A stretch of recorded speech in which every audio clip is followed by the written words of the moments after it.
आणि हे तुम्हाला पण माहिती आहे ना हो. हा म्हणजे मग कशाला दिले होते पैसे? रोहन आणि आदिराचं लग्न मोडण्यासाठी दिले होते ना पैसे. हो, मी माझ्या मुलाच्या आनंदासाठी आणि सुखासाठी जीव देऊ शकते. मग पैशाचं काय एवढं? सबर मी आजपर्यंत गप्प राहिले नाही, कारण आपली आपली अधिरा माझी डॉल याची सून म्हणून गेली होती त्यांच्या घरात. तिला जाच नको, केवळ तिला जाच नको म्हणून मी सगळं सहन करत आले.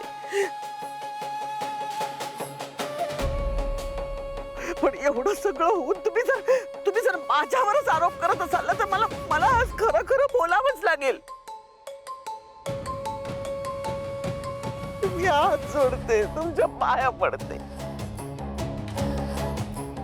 पण माझा राग माझ्या मुलीवर काढू नका हो, माझ्या डॉलवर काढू नका प्लीज. काकू काय चाललंय हे सगळं? हे बघ, काय असेल ना ते स्पष्टपणे बोल. बोला बोला, स्पष्ट बोला. नाही, मला पण ऐकायचं स्पष्टीकरण. बोला बोला बोला. स्पष्टीकरण? हो, स्पष्टीकरण काय द्यायचं? खरं हेच आहे की एखाद्याने खंडणी मागावी तशी आजपर्यंत तुम्ही माझ्याकडे खंडणी वसूल करत आलात.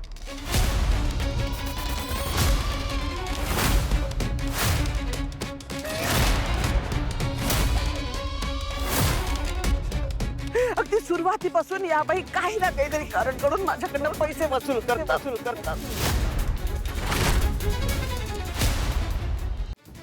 तेव्हा मी नाही लाजानी पैसे द्यायचे हो यांना, कारण आपल्या डॉलचं तेव्हा नुकतंच लग्न ठरलं होतं ना.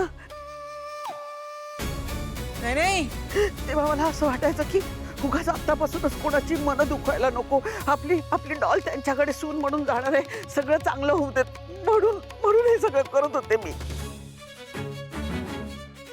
पण नाही, ह्या बाई इतक्या हावरट आहेत की ह्या तितक्यावरच थांबल्या नाहीत. जास्तीत जास्त हाव सुटली त्यांना.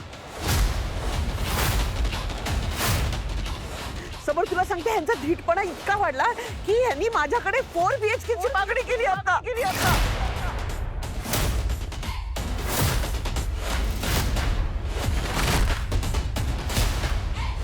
मला धमकी दिली आणि की मी यांना हवं ते नाही केलं तरी हा आपल्या डॉलला त्रास देतील, छळतील म्हणून.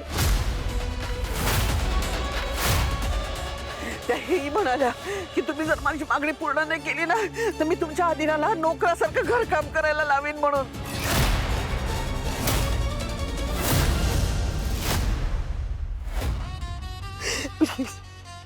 प्लीज असं करू नका हो.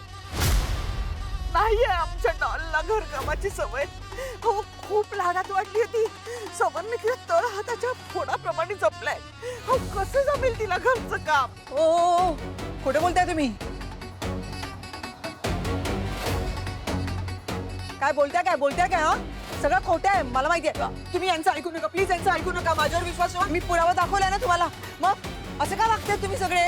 बस बस.